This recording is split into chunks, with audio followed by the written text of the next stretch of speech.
Some time ago, I worked for home health. I had a patient that lived in a house that used to belong to my uncle, until he was ultimately murdered there. I was visiting my patient bright and early one morning. As she was getting ready for a bath, she asked me if I would just sit outside the bathroom door, so if she needed me for anything I would be right there with her. I was sitting outside the door on the bed when she asked, "What did you say?" I said, "I didn't say anything, darling." She said, "Oh, I thought you were talking to me." Someone was. I jokingly said, "Wasn't me. Must have been your ghost." She said, "Don't joke about that. I'll get scared and fall and hurt myself." After a few minutes, she had finished up her bath and we had gotten her dressed and sat down at the kitchen table. As she sat there, I cooked her breakfast while we were talking. She said, "You know this house is haunted, don't you?" I said, "Well, no, I didn't know that." She said, "The man that used to live here, which unbeknownst to her, was my uncle, was killed here and I see him from time to time." I said, "Huh, do ya?" She said, "Yes, I do. He doesn't scare me, but there's something else here that does."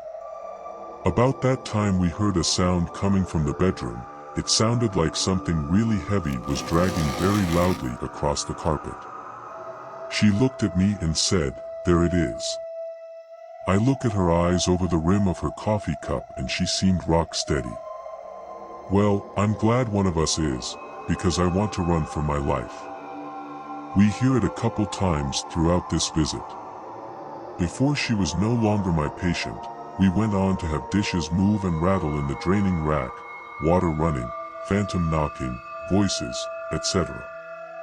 She was only visibly shaken a couple times by this, but I'm sure she knew I didn't want any part of it. This house is the house my mother's eldest brother was murdered in.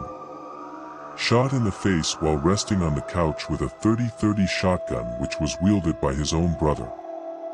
Well, half-brother, and the scourge of a woman that was married to my uncle, but having an affair with the other. The family can only really speculate that she and the shooter had planned it all out so she would inherit my uncle's money. It's also speculation that she was able to pay certain people quite a sum so they would never have to face any penalty for their actions. But regardless, in the end, they both suffered through and died from cancer. Life has a funny way of making people atone for their sins. My grandma, which was my mother's mom, died in 2012 on my birthday. A few months later, I had dropped the kids off at school like any ordinary day. When I got back home, I walked up on the front deck, unlocked the front door, and stepped inside. The instant I stepped through the door, a crushing weight and an overpowering putrid smell hit me. It was so strong it made my stomach turn. It was like sour sweat and urine, balled into one, on a humid summer day. These are all smells that anyone in our family would associate with Grandma.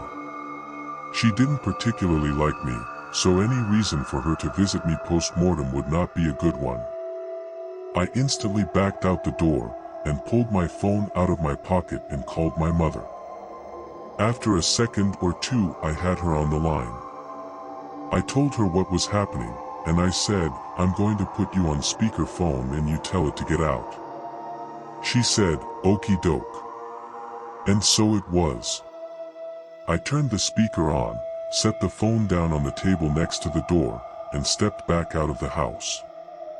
After I gave her a couple minutes, I stepped back inside and picked up my phone. She said, "It's done." When I walked back into the house there was no smell, no crushing feeling, no nothing. I have called my mom on several occasions to do this because yes, I was a complete chicken and afraid to do it myself. And I know that at any given time, her belief and trust in God by far exceeds anything I have to offer. When my kids were very young, we lived in an apartment. When I would give my youngest daughter a bath in the bathtub, She would stare over my shoulder toward the bathroom door and scream at the top of her lungs and cry like she was terrified the entire time. She loves water and bath time and always has, unless it was in our bathroom in this apartment. She has Asperger's syndrome, which is a form of autism spectrum disorder, but we didn't know that at the time.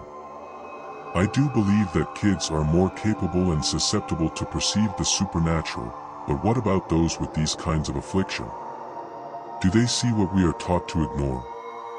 Are kids with autism and the like even more susceptible? It is possible. She is 16 years old now and still doesn't talk.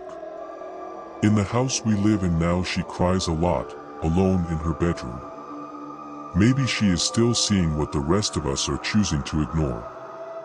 Well, we ignore it until it doesn't allow us to anymore.